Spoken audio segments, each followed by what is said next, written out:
Welcome everybody to Roy's Open Houses, Roy's Market Report for 2021 November.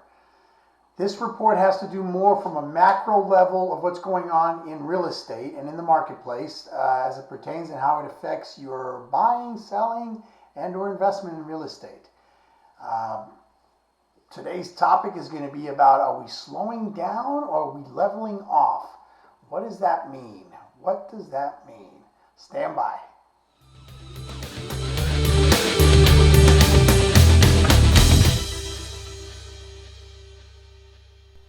Alrighty, so right now what I'm going to do, I'm going to start off with the Showing Times Monthly Index. This is something that I've been using in the past with y'all. And it basically, this is going all the way back to January. I've been using this. And it's basically a leading indicator of what's going on in real estate as it pertains to activity. Okay? So if you look at this going all the way back to January, you see the dip during the lockdown of the pandemic, and then coming back up, cramming a bunch of business to the first part of the year, seeing a lot of action. But now we're starting to level off. If you remember, as I've used this in the past, I've always said, well, we're ahead of where we were this time last year. And you see this yellow line here? We're slightly below where we were this time last year, September being the most recent data. Now, why is this important? Because, certainly a lot of people are wondering, is the market starting to slow down? Is the market leveling off? Or, starting to level out? We want to look at this and say, yeah, okay, this is happening relative to 2020. But I always want to bring context to things, and I call this next chart right here the last 5 Septembers. Because this is going to put into perspective going back to 2017. And what do you see there? 2017, 2018, 2019, probably the most normal markets that we look at. And the pandemic in 2020, certainly not a normal market. We're kind of off of where we were at this time last year, but we're well ahead of where we were in the years coming up into 2020.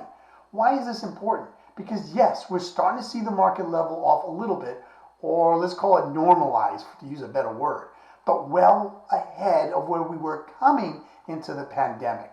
Very, very important, because it's important because you see, look, maybe some of us are thinking, gosh, the thing's slowing down. We've talked to many people in our sphere of influence, our neighbors, our professionals, to see what's going on in the market.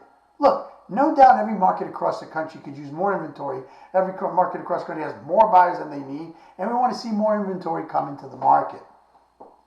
But I want to give you a perspective from Bill McBride from the Calculated Risk blog, and he says this: sales non-seasonally adjusted in September were 548,000.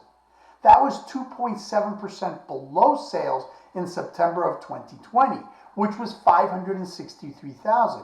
But excluding last September, which was obviously distorted by the delayed selling season sales, non-seasonally adjusted were the strongest since 2005. Yeah. Let me ask you a question here. Do you hear anybody in the world out there in business? I mean, you hear some of the neighbors talking about sales are very, very good. No. Maybe a few, certainly not a lot. And you're certainly not hearing that from the media. I would argue, you know what? It's my job to educate my clients that I serve. So let's start off with it, because I've always said this in the monthly market report, that headlines do more to terrify than to clarify. What's going on, the clickbait that's out there oftentimes about real estate in our marketplace that misleads people into understanding what's going on. I mean, maybe the article is factual, maybe the information is factual, but it's got a little clickbait type of a headline that people just attract to. They don't read the article, they just make an assumption of what they saw. And I mean, literally, I've heard guys go, oh yeah, the market's going to crash. Where'd you read that? Well, I saw the headline the other day. Oh, really? Did you read? No. And they don't.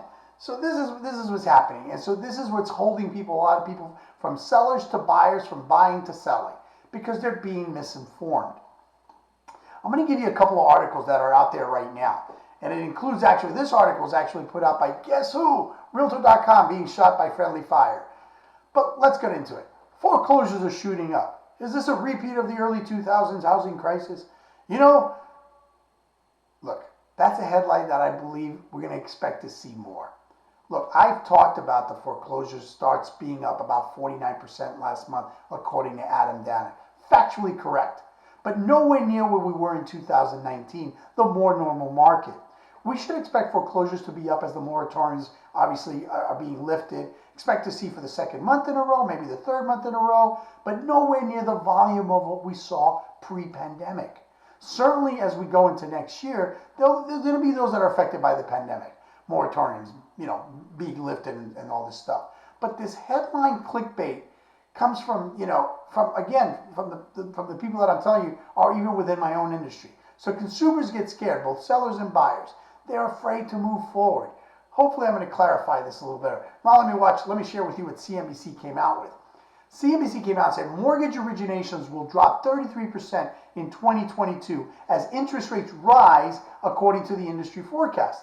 What they don't do is to take the time to read into the article, and I'll bring that up really quick, is if you go into the article, what they're actually saying is that refinance originations will drop 62% in 2022 to $860 billion. No duh, that makes sense. In a rising interest rate environment, we're going to see less refinances. However, they go on to say, though, mortgage originations for the purpose of buying a home are forecasted to rise 9% to a record $1.7 trillion next year. There's going to be a lot of buyers in the market. The question is there going to be a lot of homes on the market? So the headline really doesn't do anything, to inform the buyer or even lead them down the right path. You have to go into that article to begin to go over and see what folks are thinking about. Whether it's a good time to buy or not good time to buy, or when to move with my real estate plans and so forth. Well, I've taken it upon myself, again, to be the educator, to bring the truth to the market within our own monthly market report. So what I want to do is I want to bring another report that I think really emphasizes this point. This is University of Michigan Consumer Sentiment. But by the way, I just literally, as soon as I was getting to do this, I got a phone call from them saying, would I be a part of a 25-minute, 30-minute, whatever. But this is where they get the information. Thank God I didn't get into it because I got to get into this presentation. So do you think it's a good time to buy a home? Well, if you look back at 2020, February of 2020, 70% of people saying yes, I think it's a good time to buy a home.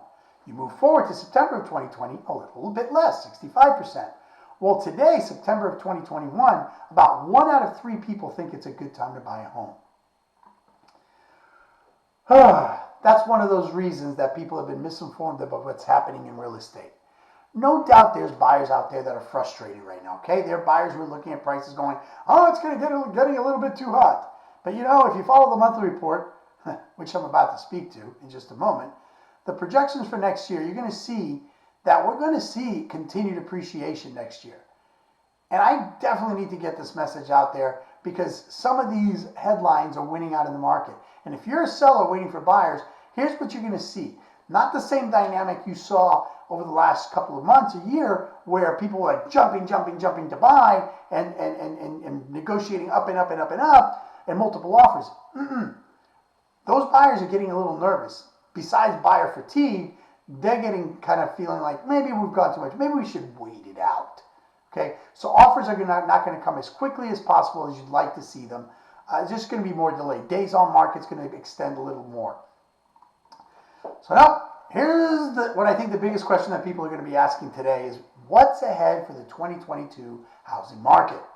What I'm going to bring to you today right now is the data, the expert quotes, the insights on what's really happening in the market, because as we've ad nauseum spoke about, there's a lot of confusion.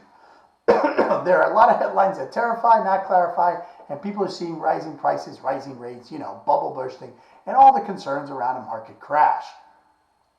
But what I want to share is the data that shows exactly what's happening, and that will help you to separate out the noise and the confusion to what's really going on and putting people on the sidelines and having them wait and say, how long is this going to keep up? I don't see the end. That's what we're going to share today in today's 2022 forecast. And I'm going to start off with the conversation on mortgage rates, because that's really what we need to dive into right now. And look at this quote from Doug Duncan at Fannie Mae. And it says, right now, we forecast mortgage rates to average 3.3% in 2022, which is, though slightly higher than 2020 and 2021, by historical standards, though, it remains extremely low and supportive of mortgage demand and affordability. So what does that mean? Well, just like most of the other experts are projecting, we're seeing a projection for increasing mortgage rates. We've seen that even over the past few weeks as mortgage rates have on an average ticked up above 3%. So as mortgages rise, it will cost more to purchase a home, and that's exactly what we're talking about when we speak about affordability. Mortgage rates, prices, and wages are the three levers for affordability. So if the mortgage rates are projected to rise, it will cost more. But the great context here that I love about this quote is the piece about the historical standards. If mortgage rates are ticking up a little bit, it will cost more, but they will remain still historically low based on projections, and that will support affordability. So that's great news for the buyers. But what we need to help buyers understand is buying before mortgage rates rise even higher. Let's take a look at what the mortgage rate data looks like. This is data from Freddie Mac and its average mortgage rates going all the way back to 2018. What you can see here is that the mortgage rates were roughly, just under 5% in 2018, and they've dropped pretty significantly since then. We hit that kind of all-time low at the very end of last year, early this year, and they started to tick up again. And so what people want to know is, where are they headed? Similarly, as we saw in the quote before, you can see Freddie Mac is saying mortgage rates are projected to rise as well, roughly 3.6% by this time next year. And as we averaged out all the projections that we're looking at from the major players, we see roughly 3.5% mortgage rates by this time next year. So as mortgage rates get higher, it becomes more expensive to purchase a home, and that's what we want to help buyers to understand. And homeowners, if they're thinking of waiting a year or 2 years, maybe even 3, if they're ready to buy now or sell now, do it before mortgage rates rise, and understand that that's really the mission critical here thing, because it's going to affect your affordability, both as a buyer and a seller. Now that we also know that mortgage rates aren't the only thing on the rise for next year, home prices are forecast to appreciate as well. So what you're looking at here is the home price forecast for 2022. And as we look at this, 6 or so major players that we follow, industry experts, they're averaging about 5.1% appreciation next year.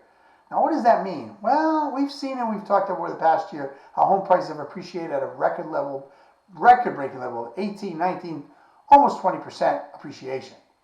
So next year, the forecast is showing continued appreciation, but at a slower or more moderate rate. And you've heard us use the term deceleration, and that's really important to be able to communicate to you, my sellers and buyers, is that home prices are expected to continue to rise, but at a decelerated rate, which means slower or more moderate, okay? So definitely not projecting a decline in prices, but just a slower rate of appreciation.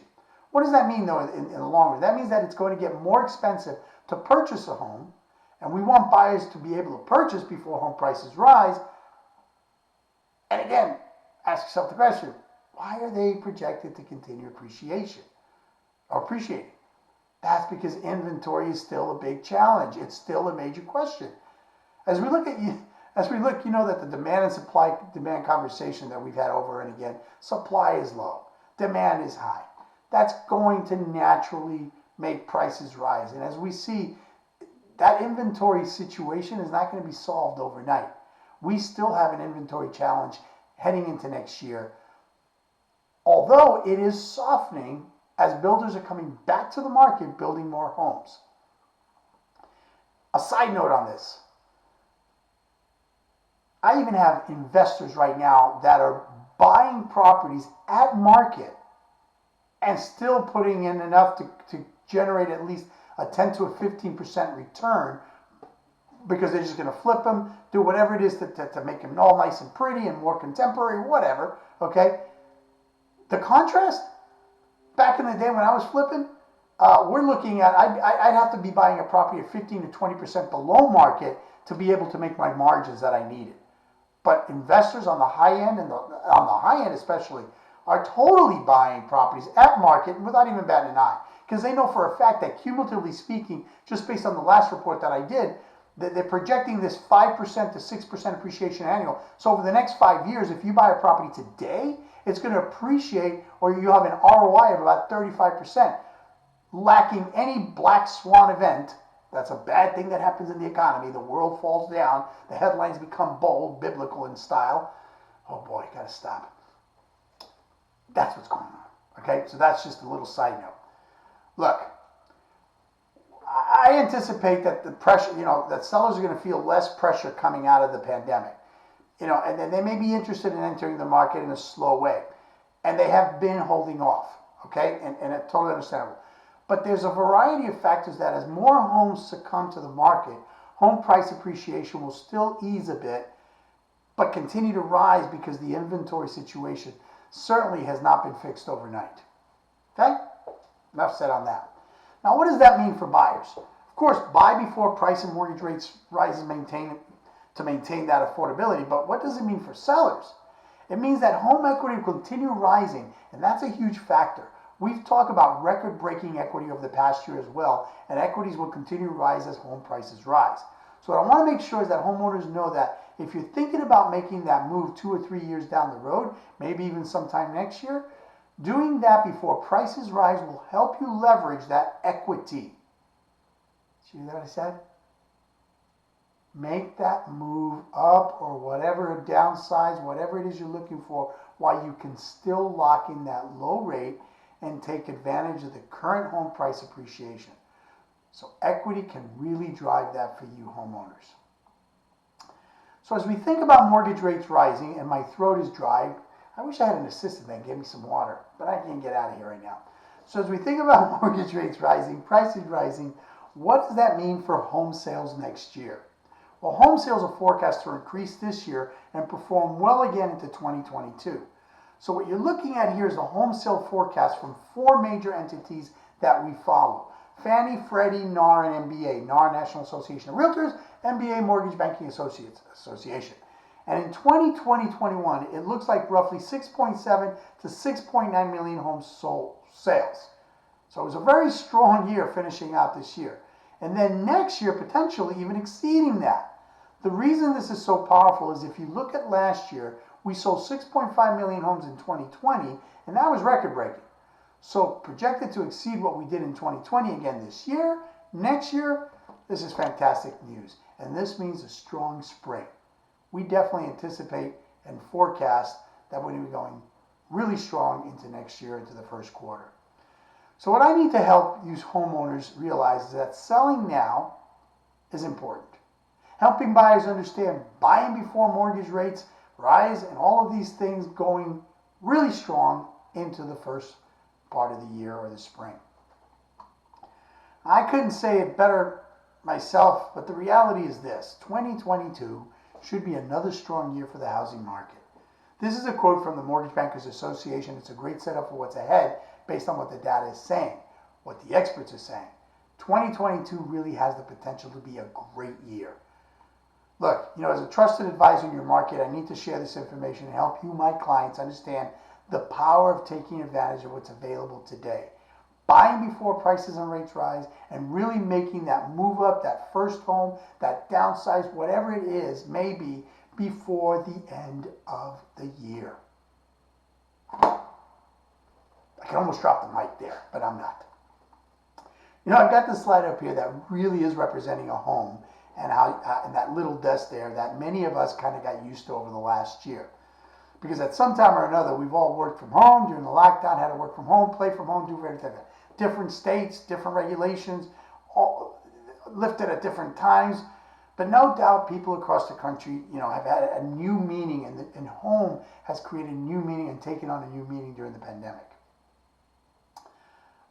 Many of us had to figure out how to work, how to educate our kids, how to do what we need to do from home, and even though, as I've talked about, prices rising, interest rate going up, it's going to cost more. Great. But what I really want to get into this conversation right now is about the non-financial benefits of homeownership. The non-financial benefits of homeownership. I want to talk about it for a couple of minutes and give you the latest information on what's happening in that area, because I think we're seeing a different trend that we saw previously in this country. And I do want to highlight that for you, it starts here.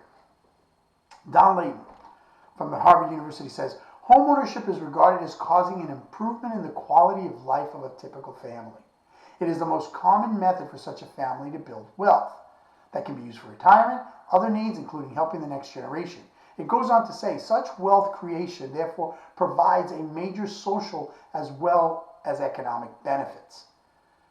We've been talking a lot over the last year about the economic benefits with rising prices, equity rising across the country, and you're well prepared for that. But let's start to talk about the non-financial benefits and what that's looked like coming, over the last year and has been coming across the country. Unison just did a report on the state of the American homeowner. The 2021 State of the American Homeowner says that 64% of American homeowners say living through a pandemic has made their home more important than ever to them. No doubt all of us could probably say on some level that has been true for all of us. I've had to work from home. I've had to educate my kids at home. I've had to work at home. I've had to work out at home. That tree in the backyard has been taking a lot of pain for me doing my pull-ups. Well, anyway, and entertain myself. Gee, binging Netflix. Anyway, can't go any more further than that. 83% of homeowners say their home has kept them safe during the pandemic. No doubt home has taken on a new meaning for folks. 91% says that feel secure, stable, or successful owning a home. We can say confidently that home ownership and the non-financial benefits of home ownership are growing. And here's why. Think back to 2010. Think about that time in our country, many people saying, I don't know if the American dream is still owning a home. We saw a lot of people lose value in their homes in the recession, the Great Recession, the housing crisis. And I'm not sure that's what folks want to do. Certainly young people that saw their parents go through that, they may not want to own a home. And I think we can say today things are happening differently coming out of this crisis and the pandemic. Look, no doubt coming out of the pandemic, and I'm not suggesting we're fully out of it by any stretch of the imagination, but there's a lot in the rearview mirror. Home has become much, much more important. I think this question will come up as we go into the next couple of months and into the holidays. When we're going to encounter people that say, hey, is the market going to crash? My response to this would be, do you think home is becoming more important or less important to people? Do you think more people want to buy a home today or less want to buy a home? And we have the answers to those questions as I go on through this. Inside of that report, they say last year, staying home became a necessity, and that caused many homeowners to have a renewed gratitude for the roof over their head. And there is no doubt for the pandemic that home and the gratitude for a place, the gratitude that for the safety, that became something that certainly in my lifetime, I've never seen before. It became more and more important, much more important to people across the country. Matter of fact, inside of that study, homeowners that feel emotionally attached to their home, pre-pandemic, that was about 58%. Now it's 70%. A rise in the number of people that say, you know what? I feel more attached to my home after going through the pandemic, and it makes sense. It makes sense for all of us that have been through all of the things that we know about the last year and a half. Break. But here's the bottom line. Mark Fleming from First American says, buying a home is not just a financial decision. It's also a lifestyle decision. So my hope is that you know all the things that are being talked about, that I include the non-financial benefits of homeownership and what I'm talking about. As we wrap up the year and go into next year, many people thinking, home has become more important to me and my needs have changed. And you know that as we get through the pandemic and issues there, doing something, leveraging that equity, going out there and saying there's a different decision we need to make with home. That's what needs to be understood at the end of the day. I think I made that clear, is that we need to understand that there's both financial reasons for doing it, but there's also the non-financial reasons for doing it. All I want to do, folks, is thank you so much right now for the time that you've taken to be with me and allow me to educate you guys, folks, a little bit. I got a couple of tools right now that I want you to know that I offer my buyers and my sellers. These are the buyer and seller guides. These are great tools to use as you're thinking about buying, selling, to educate yourselves, to really position yourselves as a strong seller and powerful buyer. As a purveyor of this content, I hope you'll use them and get the most value to make your home selling, home buying, and real estate investment goals successful and true. As always, I'm grateful for the time you've invested in the monthly market report. I'll see you here back next month as we go through the latest housing market insights. See you then. And remember, please make sure to check out the videos on the other state of the South Orange County, San Clemente, and Marblehead communities. And as always, I leave you with this. Put love in front of everything you do, and you'll never work a day in your life. You think I'm working? No, I'm having way too much fun. This is a great market. It's a great way to serve my people, my beach area, and I get to go out in the water in a little while. You all take care. God bless you. See you later.